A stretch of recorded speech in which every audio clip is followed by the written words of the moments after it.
ಬರ್ರಪ್ಪ ಬರ್ರಿ, ಈ ಶಾಪ್ನ 2,000 ರೂಪಾಯಿ ಮಾರ್ತಾ ಇದೀನಿ, ಬರ್ರಪ್ಪ ಬರ್ರಿ. ಹಾಂ ಬರೀ ಶಾಪ್ 2,000 ರೂಪಾಯಿಗೆ ಮಾರ್ತಿದ್ದಾನ? ಏನಣ್ಣ ಬರೀ ಶಾಪ್ 2,000 ರೂಪಾಯಿನಾ? ಹ್ಞೂ ಅಣ್ಣ, ಬರೀ 2,000 ರೂಪಾಯಿ ಮಾರ್ತಾ ಇದೀನಿ. ಯಾಕಣ್ಣ ಇಷ್ಟು ಒಳ್ಳೆ ಶಾಪ್ 2,000 ರೂಪಾಯಿಗೆ ಮಾರ್ತಿದ್ದಿ?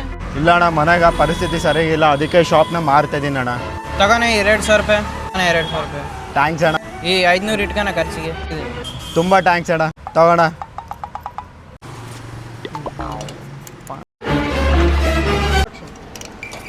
ಇದೇನು ಬರವಲ್ದು, ಹೊಡೆದು ಬಿಡು. ಏ ಅಣ್ಣ ಏನು ಮಾಡ್ತಿದ್ದಿ? ಬೀಗ ಬರವಲ್ದು ಅಣ್ಣ, ಅದಕ್ಕೆ ಹೊಡೆಬಡಿತಾ ಇದ್ದೀನಿ. ಹೊಡೆದ್ರೆ ನಿಮ್ಮನ್ನ ನೋಡಿ ನಮ್ಮ ಶಬ್ದ ಕೊಡೋ ಬಿಡಕತ್ತಿ. ಏನು ನಿಮ್ಮ ಶಾಪ್ ಅಣ್ಣ? ಇವಾಗ ಜಸ್ಟ್ 2,000 ರೂಪಾಯಿ ಇಟ್ಟು ಕೊಂಡ್ಕೊಂಡಿನಿ. ಲೇ ನನ್ನ ಶಾಪ್ ಇವತ್ತು ಜಸ್ಟ್ ಊರ್ಲಿನ ಶಾಪ್ ಹಾಕತ್ತೀನಿ. ಅವ್ನು ಯಾರ ನೀವು ಬಕ್ರ ಮಾಡೋಗ ನೋಡು. ಎಲ್ಲಿ ನಮ್ಮ ಶಾಪ್ಗೆ ಓಡೋ ಬಿಡಕತ್ತಿ ಅಲ್ಲೇ ನೀನು?